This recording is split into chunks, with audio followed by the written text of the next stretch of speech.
So I think we need to go ahead and get started because there is a lot of information sharing that's going to happen today. And I thank everyone for being here. We had to postpone this. We had to postpone the meeting for various reasons. And we're here today just before the semester ends. And I think that's a good thing. And I'm using this approach because of the timing. And this approach is that this is literally an operation on EDI year-end update. We have shared a lot of information with you this year, and I know it has often felt as though we were juggling and things change daily, weekly, and yes, all of that has happened. And so we want to try to provide you with the best information possible, and at the same time, leave you with something to process and ponder over the summer break, because this work is going to involve all of our input. And I'm going to share with you where we've been, and I'm not going to spend a lot of time on that, and where we are right now, and share some thoughts and some things for you to ponder about where we're proposing to go. You're not going to see organizational charts in this presentation simply because it's more about the how we look at ourselves, how we structure ourselves, and not so much this title, that title, this person, and so on. That's later on when we begin to solidify plans. But I think you'll get enough here to really have something to think about with regards to the future of North and some of our challenges, but at the same time, our opportunities, and we have quite a few of them. So this is our agenda. I know it seems really long, but I promise you, we're going to get through this in an hour, right, DeAndre? We're going to do it. And there will be an opportunity to submit your feedback via the form, as we've done in the past, because we just simply don't have enough time to cover chat and at the same time cover the information. And we want you to really have time to think about what's being shared here and share your ideas in a way that goes far beyond just throwing something in the chat, right? We really want to hear more. So just recognize this is not an effort to not hear you. We want to make sure that you have time to share your thoughts. So with that, we'll start with our land acknowledgement.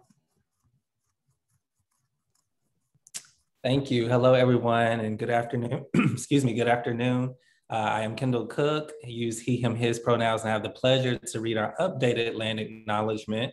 And without further ado, on behalf of North Seattle College, we acknowledge that we occupy the traditional ancestral lands of the Coast Salish peoples, Duwamish, Muckleshoot, Tulea, Snoqualmie, and Squamish, continuing to honor their traditions, culture, history, and customs. We ask that we take this opportunity to thank the original caretakers of this land, air, and water who are still here.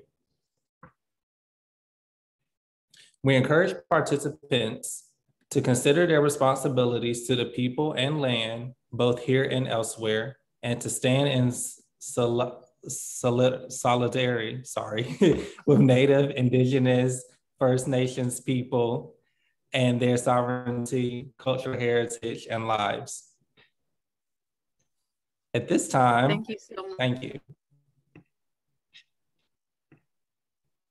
Thank you, Kendall, appreciate it. So as with all of the presentations, these are the ground rules and reminders that this presentation is to solicit feedback and collect ideas. I said that, can't say it enough. I know that we, as a college and across district, have challenges with regards to trust factor. And so we're making sure to be consistent in our ground rules and reminders. And so, you know, we are committed as an executive team to make sure that that we solicit feedback and that we collect your ideas. So just know you're going to see this in most of our, if not all of our presentations. A link to the feedback form will be provided after the presentation. If someone wants to put that in the chat, Sonia or Tony, you can do that as well, but we will still send the link after the meeting.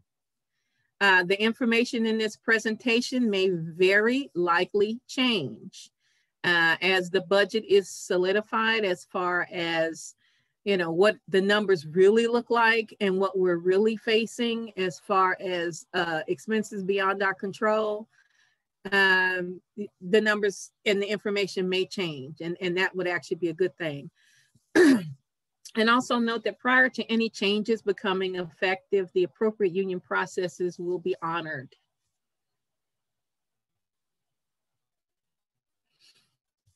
So as you can see here, I have a directional sign, comfort zone one way and changes or challenges another way. And I know many of us have felt this way over the last year.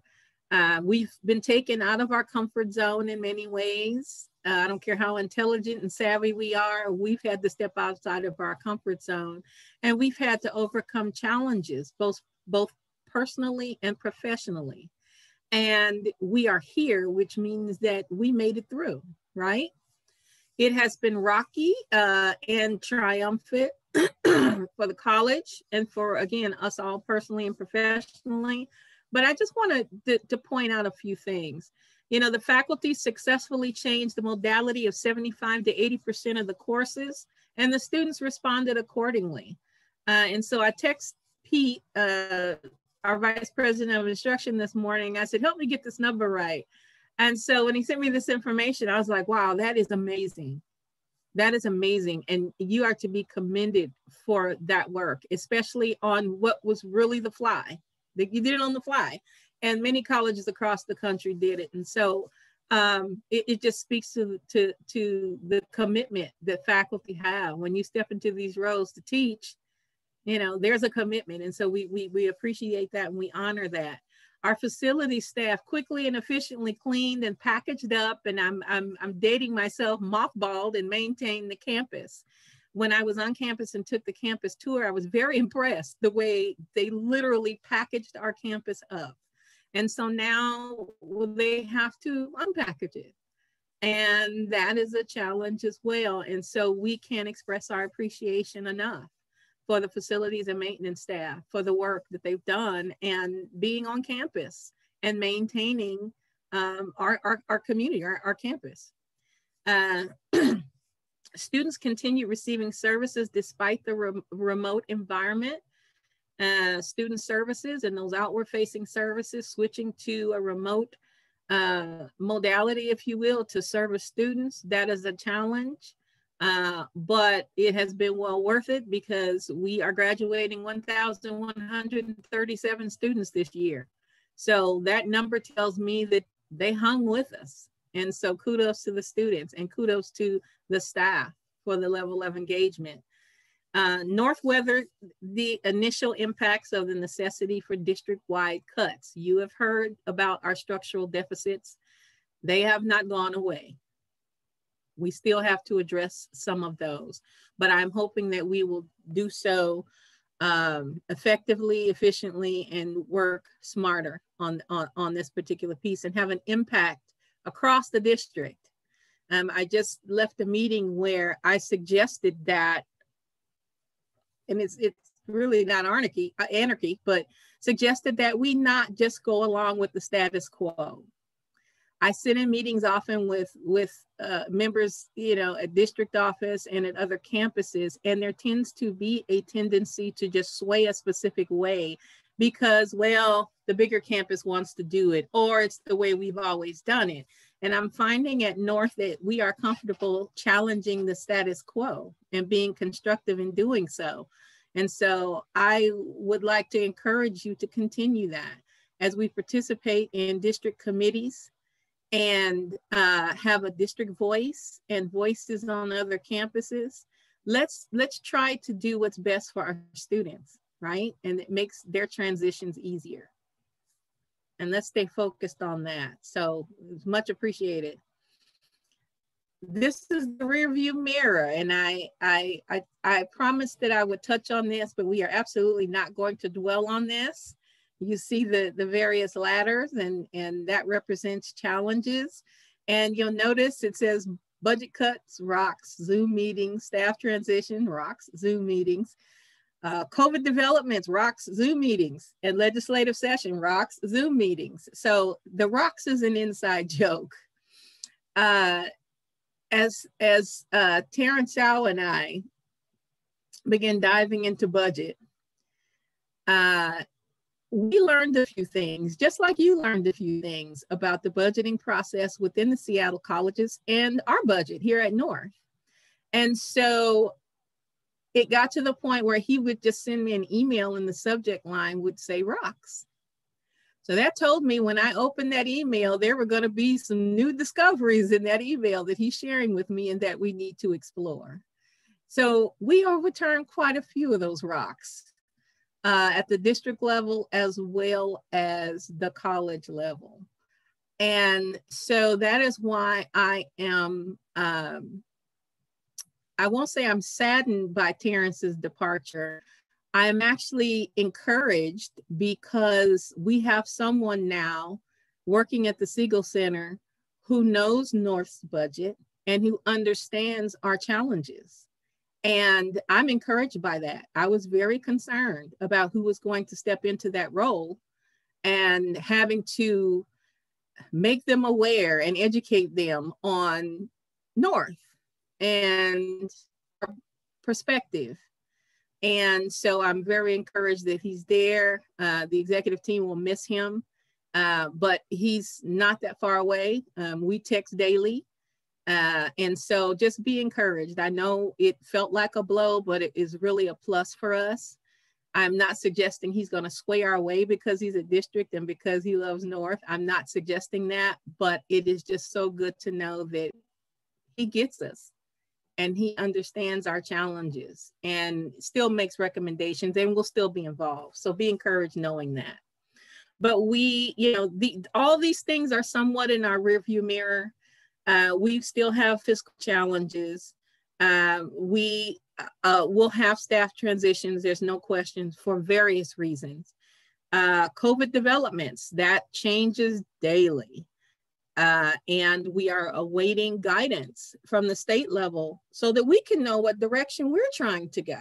You know, there's masking, then there's no masking, then there's required vaccination, then there's not required vaccination. So we are just trying to find the right space for us faculty, staff, and students. So know that things are changing daily. We're not sharing information with you. It's just a moving target and we're trying to get it right. And of course, the legislative session, those are always, I don't care what state you're in, they are always, I call it an amazing volleyball game. And fortunately, we did good in this game. Our capital project was funded, so we will have a newly renovated library, which is very encouraging. I testified 2-3 times on the topic, just to make it very clear we needed our library, and there were others who did the same. So kudos to everyone involved in the process. North did good, so we should be happy about that. We're not turning over as many rocks as we were turning over, but there are still rocks, and we will turn them over and we will deal with them accordingly.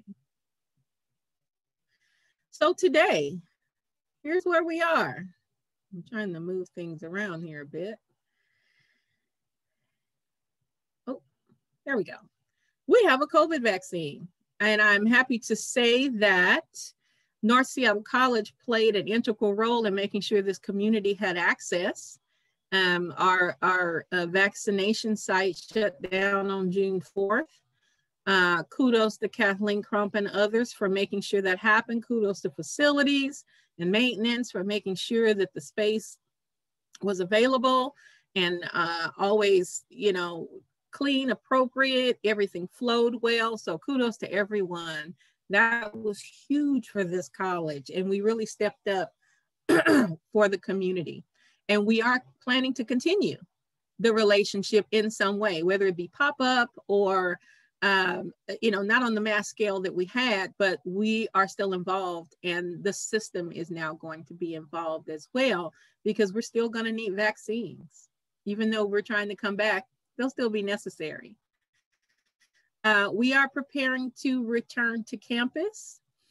Recognize that we are phasing this in. This is going to be different. I went to my office, I want to say week before last, and I stood there and I said, you know, this is we need an in-service for this. We need to return to campus, return to work, in service, if you will. It's different. It is different. That routine that we had before, not having it for a year and a half or so, is a challenge. And I think as we begin to thaw, we'll realize how different it is. And so we need to show each other grace as we, you know, make the change and prepare to come back. We are reimagining how we serve students, right? We are a learning organization, and we have learned a lot from our students, from ourselves. And we recently did a student survey that was very enlightening for us as well. So the students are changing and our communities are changing. And so if we are indeed a learning organization, we will embrace that and work through it and do what's best for us.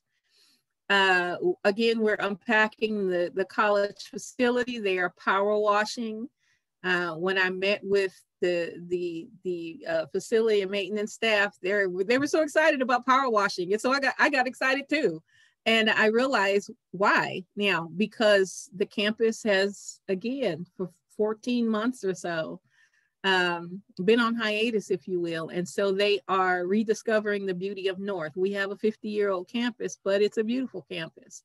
And so, you know, I don't know if you've been on campus lately or not, but the foliage is beautiful. And as the power washing happens, you know, it's coming back to life. So I encourage you to make that trip. We are working more collaboratively as part of a system. And that is why I'm encouraging you, when you have a voice in any system initiative, that you know, approach it and speak with civility and with facts and share your views. Right? We continue to be the North Star of Seattle colleges. There are many things that have happened over the last year and a half, 2 years, where North has been a leader, and we need to continue to do that. I'm encouraging you to do that. We continue to face fiscal challenges, but we are better informed about the issues, right?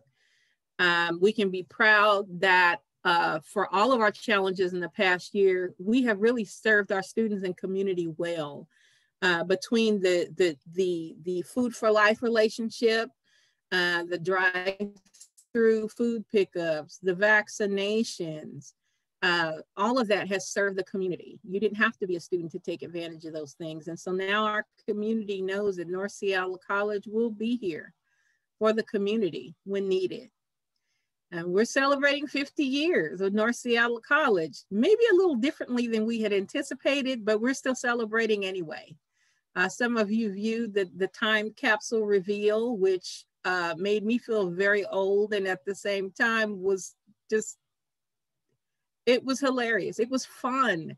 And it just lightened the load that we've been carrying for a while. So I was very, very honored to be a part of that. We are bringing affordable housing to the community. Terrence Shaw is still working with me and Bellwether and the Chief Seattle Club on that. We are reporting to the state regularly on the progress. SBCTC is watching this project very closely. I'm going to be very transparent with you when I say that they had a salty taste in their mouth about past interactions with regards to housing on our campus. And so we have had to win them over and show them that, no, this is different and it's a new day and this is good for our community. And so we report to them monthly on the progress of this initiative. And so far they seem to be pleased, and we are very pleased because this will serve the community, serve our students. Anyone who qualifies can live in the affordable housing. And we were planning for 220 units. They had to cut back to about 200 units because we did not want to affect the trees, the landscaping, certain landscaping, and we were very concerned about the environment. And so they're reworking some of the plans to make sure that we preserve, you know, the beautiful nature in our community. And yay, we have a state-funded library renovation. It was touch and go there. I'm going to be perfectly honest with you. I was very concerned that they weren't going down far enough on the list, but working with Senator Frocht and others, we got it. And so it is my understanding that we are going to begin the work August 1st. So that's very encouraging. And we have a bridge. I am meeting this evening with Councilwoman Juarez to talk about the bridge and the opening of the bridge. And the campus, as you know, is buzzing and preparing for that because it will create a different dynamic on our campus. And we're trying to prepare for the safety aspects of that and work with the city on an SDOT, I should say, on beautification and lighting and all of the above. We're still scheduled to open October 2nd. So it's just a really exciting time for North because we know it's going to bring so many more people to our community, and we need to catch lightning in a bottle with regards to enrollment. Right. What's next? I need to move my page around a little bit, so bear with me here. There we go. All right.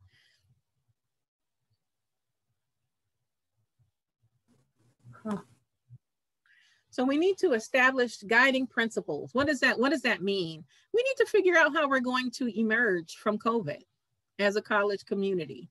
What will North look like? We surely cannot be exactly as we were when all of this started, right? We're not frozen in time. We are nimble. We are innovative. So we need to think about that and begin thinking about that. That also means that we need to develop an organizational structure that assists us to better serve our constituents and each other. And that comes along with some of the fiscal challenges that we have. Again, continuing to address our fiscal challenges, and I'll be more specific on the next few slides. We have to improve the financial standing of the college by establishing an organizational structure that is sustainable and practices that are sustainable. If you attended the board meeting yesterday, you heard that we are involved in eco projects where we're trying to use to improve efficiencies, which will help us pay for the cost to improve those efficiencies, simply because, you know, the money isn't coming from the state anytime soon, right? So we have to help ourselves. We receive grants to help with that, and we've also gotten approval to participate in some of the statewide programs to do that. So you will see changes on campus that are for the better, particularly in this first wave, better lighting, which would be nice. We will continue to work to improve student success. Yesterday, the Guided Pathways team did a presentation. Kudos to them for a great presentation to the board, even though they were rushed. They still did an amazing job in the time allotted, and the trustees were very grateful for the conversation about Guided Pathways. And as you could tell by their comments, they were very interested. So kudos to Tony Castro and their team. Maintain our commitment to equity, diversity, and inclusion in all that we do, right? And I know that North is committed to that. Let's commit to looking at all functions and services to remove duplication. We have had the luxury in the past to have some duplicative efforts across campus, and we need to start thinking holistically and thinking about how we can serve others in a way to where the student to staff ratio isn't so high. So as you think about some of what I'm discussing today, make recommendations on how we can remove duplication, right? Because we do have it. Let's just be honest. We have duplication in many areas. And so we need to again, give each other a little grace and be honest and just put it out there, okay? Commit to engaging in college and system change processes. This is not the time to back away from the table. Not at all. Provide constructive feedback and be forward thinking. So what if people don't like your idea? That's okay. We all have the emotional intelligence to accept that. But if you don't say anything, people say, well, you didn't say anything, right? And you may have the idea that everyone embraces or not, but the bottom line is you have been heard. And I know sometimes we feel as though we're discouraged from doing that, but I'm telling you, this is not the time. The entire system is going through a lot of change, and we want to make sure North's voice is heard in those changes, right? All right, and recognize that we have to reorganize. We have to realign ourselves in order to thrive. I contend that North can come out on the end of this by 2024 or sooner in a much, much better position if we were smarter and really dive down and look at our efficiencies and how we do what we do. We can do this. We absolutely have tough decisions to make in the coming year.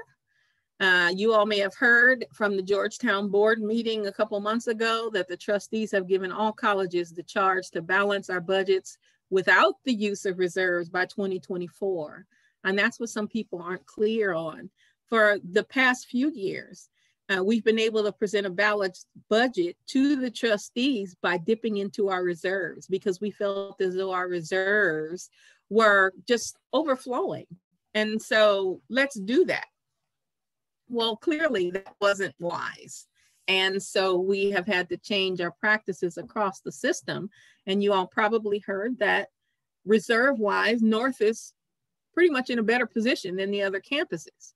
But that doesn't mean that we don't need to change our behaviors, right? So working with the college community, we're going to have to dive in again and take a look at how we do what we do and make sure that we can meet this charge given to all of the colleges and the district office by 2024. So what does this mean for North? Fiscal challenges. We need to continue to invest in creating revenue for the college. Kudos to Ann Richardson and her area. When I first came on board, I said, Ann, we need grants. We need money.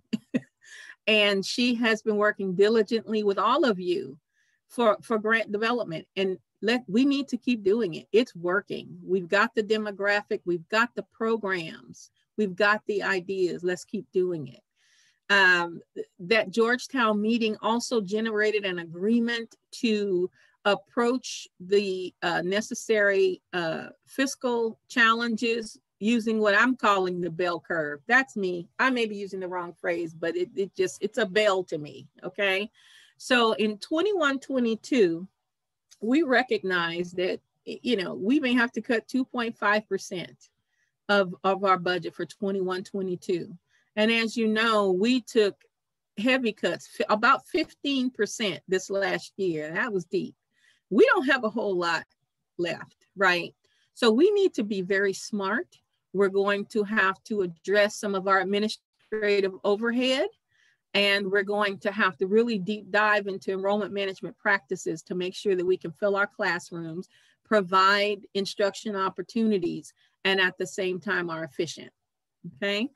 So at the top of the bell curve, which is 22-23 academic year, we're probably going to have to take anywhere from 4 to 5% cut, unless, you know, our revenues increase and we regain momentum sooner than expected. Then, of course, that cut wouldn't be as deep. And then on the downslope on that bell, probably another 2.5%, and that's the 23-24 year, and that is the deadline that the trustees have given us. No more digging into reserves. You got to be balanced. Okay. So yes, we have tough decisions to make, but we need to do so, and we're going to do so in a very compassionate way that recognizes our values, but also recognizes our reality. And in doing so, we need to strive and continue to be innovative. We need to align our resources to those that benefit students and that promote student success. Okay. Implement what I've always called true enrollment management, using enrollment analytics as a guiding tool while also evaluating program mix. Okay. And I say true enrollment management because for years people thought that tuition discounting was enrollment management. That is not enrollment management. That's tuition discounting. Enrollment management means that we are looking at how we do what we do. We are looking at the courses we offer and filling those seats in those courses and looking at program mix and forecasting student needs so that we are offering what students need, which means that the seats are full, classrooms are full, and we are graduating students, and it's promoting student success. Okay. So I ask you to consider these things as we talk about reorganization. Okay. Flattening the organization by reducing high-level positions and redefining roles. Consider the integration of instruction and student success while combining student and administrative support services, making greater sense to our customers. Empowering deans across the campus with greater decision-making responsibilities with appropriate accountability. I met with the dean's group a couple of weeks ago, and I did share with them that, you know, working at a very large college years ago in the state of Nevada, the college was the size of this entire district. I was a dean of student affairs, and whether it was a personality thing or, you know, my ego, arrogance, or whatever, I had a lot of flexibility, right? And it worked. And I had counterparts on other campuses that had that same level of flexibility, and it worked. And so I want us to explore that at North Seattle College. So that then means that we're going to have professional development for our managers, our leaders, regardless of classification, right? Leadership is about vision. Management is about how we do day to day, and we can all improve. And so I'm a firm believer in professional development, and I'm a firm believer in empowerment. And I also know that sometimes empowerment means that people get other opportunities, and I support that as well. It's a new day, and we all want to grow. I do not believe anyone comes to work to do a bad job. I just don't, and you can't convince me of otherwise. People come to work to be successful and to do a good job, and we want to empower them to do that. And again, continuing to empower faculty to be creative and innovative, which will continue to attract students to North. You know, students talk amongst themselves, community talks amongst themselves. And when you got a faculty that's innovative and empowered, the community knows and students know, and that brings students to the college. So I ask you to consider these reorganization ideas. When we return, we will, in other words, from summer, we'll dive more into the nitty-gritties of what that could look like, but this gives us an opportunity to garner feedback. It gives us an opportunity to get our district budgets in place, and kudos to the CTC Link team. Notice I didn't mention CTC Link in here anywhere. I think you all have seen it enough, but I just want to give everyone kudos. It may not feel like it, but it was great. The transition was great. Years ago, I went through a PeopleSoft transition at a very large college, and that was a struggle. And actually, it was a statewide conversion. And so feel good about what we've done and what you've done. There's always going to be errors and problems and things that we find out after we flip the switch.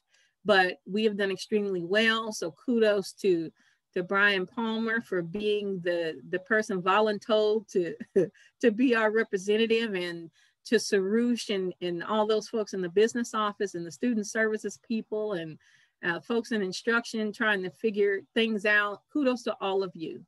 Pat yourselves on the back. You did good. Trust me, you did good. So I ask you to consider all of these thoughts as you hopefully provide feedback. No idea is a bad idea. Clearly, you can see we have a lot to think about, and that is why it cannot be done in a vacuum. And that's just not what we do. And the executive team is committed to listening, and we're learning every day how to do that better. So these thoughts, or your thoughts, will be collected via online form. Again, I mentioned that the chat, it's just hard to keep up with the chat. We have 45 comments in the chat. And, I can be that person that sometimes, looks at the shiny ball and wants to go that direction. And so the chat is the shiny ball right now, and I have not looked at it. But we are going to save the chat as well. But we really want you to use the form that you're going to be sent to provide feedback. Your constructive feedback and ideas are always appreciated and will be considered. And again, the link to the form will be sent out after the meeting. So I just want to say, as the newly appointed president of North Seattle College, it was not expected, but I was pleasantly surprised. I shared with groups in the past that I'm a plan A, B, C type person. And as my contract was drawing to a close, I had, engaged in plan A, B, and C. And so when the opportunity was presented, I thought about it and I said, you know what, this is a good place to be. We have our challenges, but this is a good group of people to work with. It's a good place to be. The college is in a good place. And so again, I just really felt it was the right time, and I'm very honored that you have embraced me, and I commit to working with you to improve student success and to improve our experience as educators. So thank you for all that you do for our students and for our community. And with that, I will pass it on to Mr. DeAndre Fisher, who will provide his annual EDI update. So thank you all so much for attending. Thank you so much, Madam President. We appreciate you for that.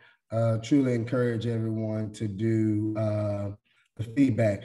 As I look and get the PowerPoint together, my name is DeAndre Fisher. The honor and the privilege of serving and stewarding as Associate Vice President for Equity, Diversity, Inclusion here at North, of course.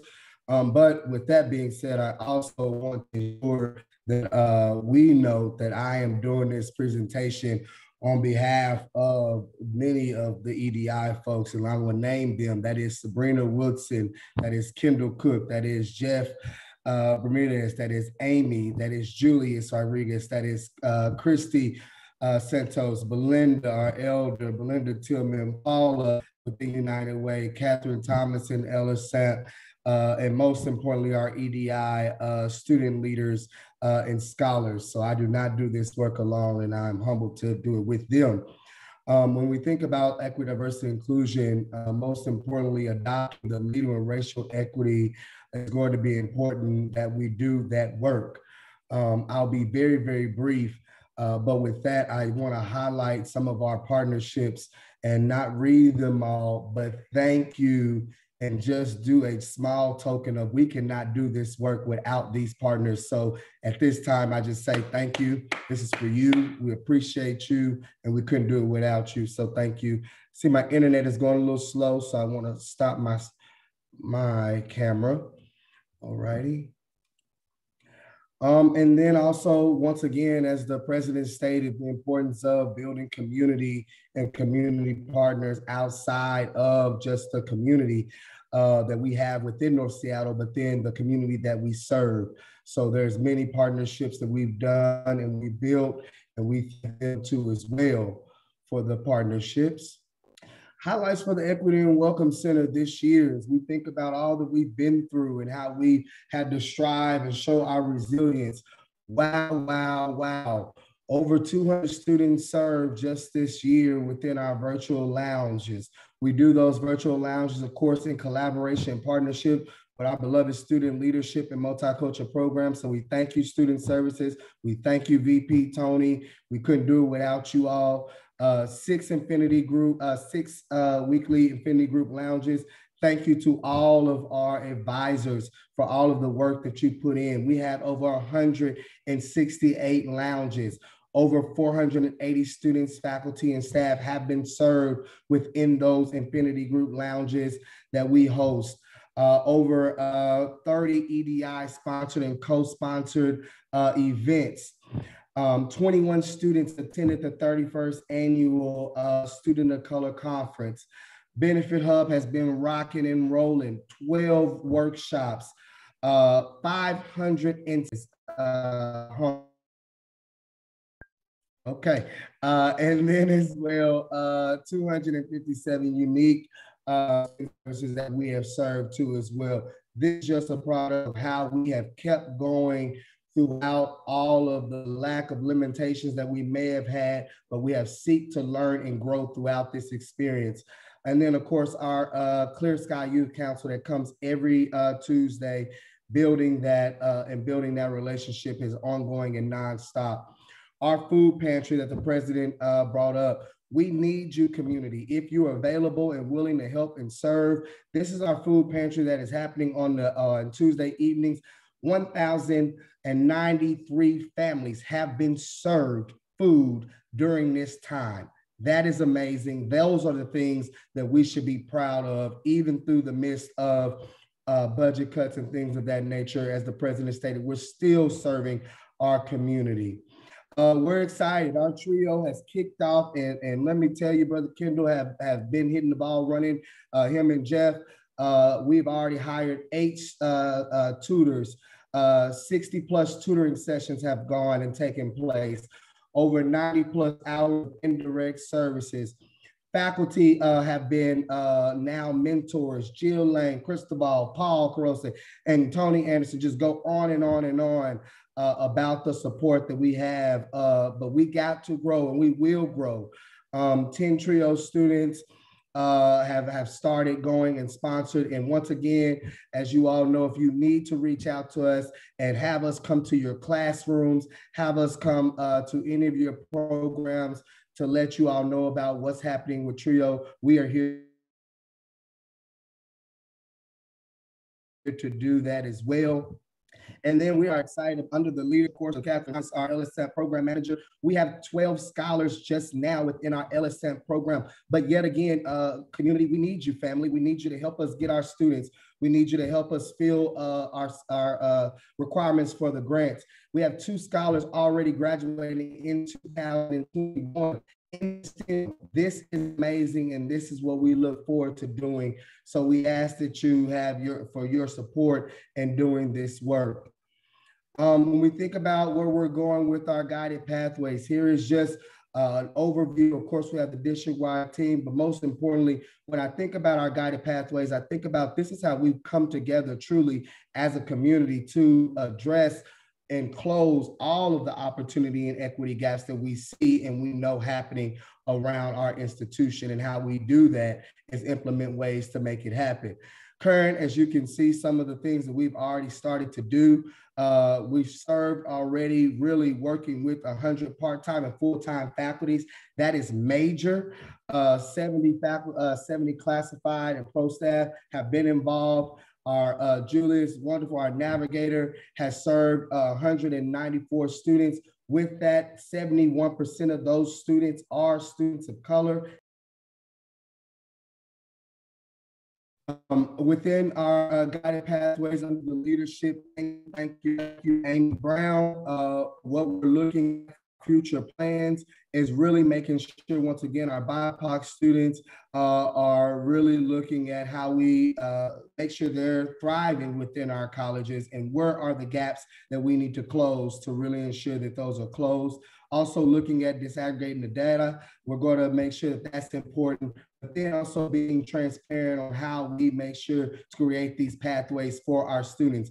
Because if we as college administrators and we as faculty and we as employees cannot get online and go through and figure out how to start a class and figure out how to end at North, then how can we expect our students to know which classes to take and how to guide them through their college experience too as well? So we have work to do, but work is happening and it's happening quickly. So thank you all who are dedicated to do that work.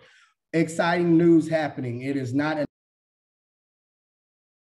that truly looks at how do we support our men of color at North Seattle College, but then most importantly too throughout the campus and throughout the colleges.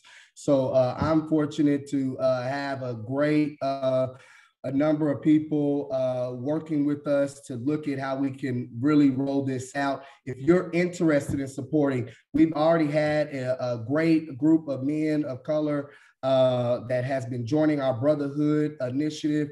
We have our Brotherhood meetings on Thursdays, every Thursday, third of the month, and that has been success. If you would like to join that, to build community, to build a mentorship for our men of color, please join. Please instruction and the Office of EDI. This is just many of you have seen the report, but the report will be released in fall 2021.